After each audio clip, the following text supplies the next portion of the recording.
The morning of June 28, 1914, dawned bright and sunny in Sarajevo, a city in the Balkans. Crowds lined the streets, excited to see the heir to the Austro-Hungarian throne, Archduke Franz Ferdinand, and his wife Sophie. As their car turned onto a street called the Appel Quay, everything changed. A young man, Gavrilo Princip, stepped forward from the crowd. In his hand he clutched a pistol. He fired. The shots rang out, echoing through the stunned silence. The Archduke and his wife were fatally wounded. Their deaths sent shockwaves across Europe. This was no ordinary assassination. It was an act of terror that would have unthinkable consequences. The assassin, Gavrilo Princip, was a Serbian nationalist. He believed that Bosnia, where the assassination took place, should be part of Serbia. Austria-Hungary, however, controlled Bosnia. Princip was part of a group called the Black Hand, which sought to unite all Serbs under one nation. Their act of violence intended to weaken Austria-Hungary would have the opposite effect. The assassination of Archduke Franz Ferdinand was a devastating blow to Austria-Hungary.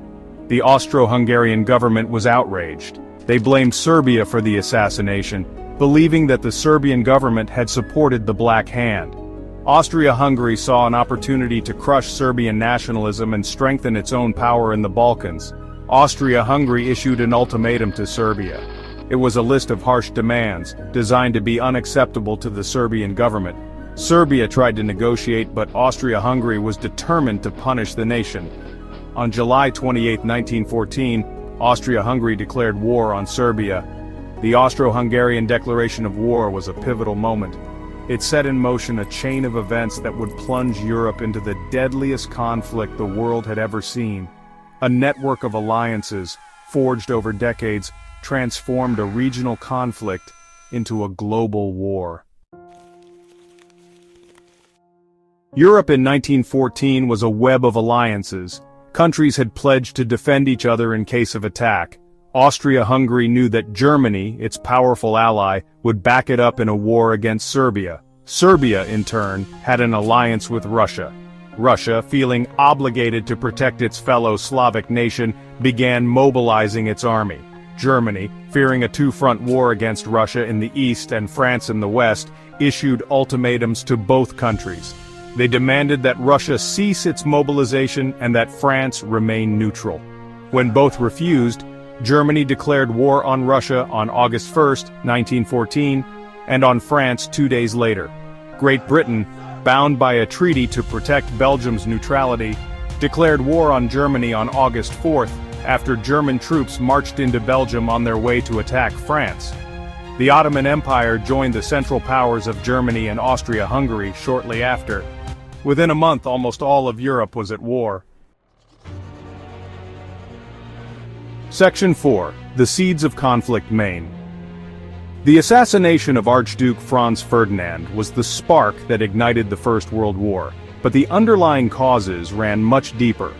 Historians often point to four main factors: militarism, alliances, imperialism, and nationalism, summarized as main militarism. The glorification of military power led to an arms race in Europe. Countries competed to build bigger armies and navies, creating an atmosphere of suspicion and fear. Alliances, meant to deter aggression, actually increased the likelihood of war.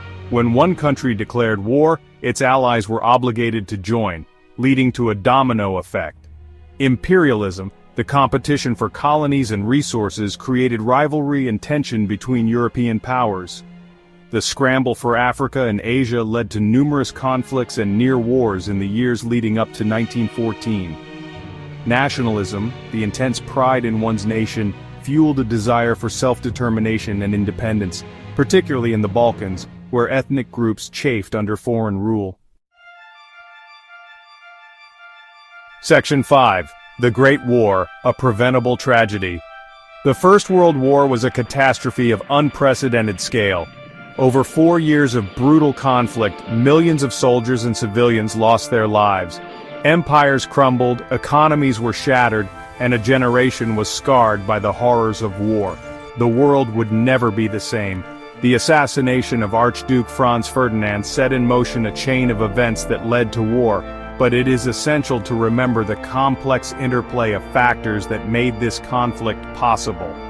The web of alliances, the arms race, the pursuit of empires, and the rise of nationalism created a tinderbox in Europe. The First World War stands as a stark reminder of the fragility of peace and the devastating consequences of unchecked nationalism and militarism. As we reflect on this tragic chapter in human history, we must ask ourselves, could this war have been avoided? Could different choices have been made? And what lessons can we learn from the past to prevent such tragedies from happening again?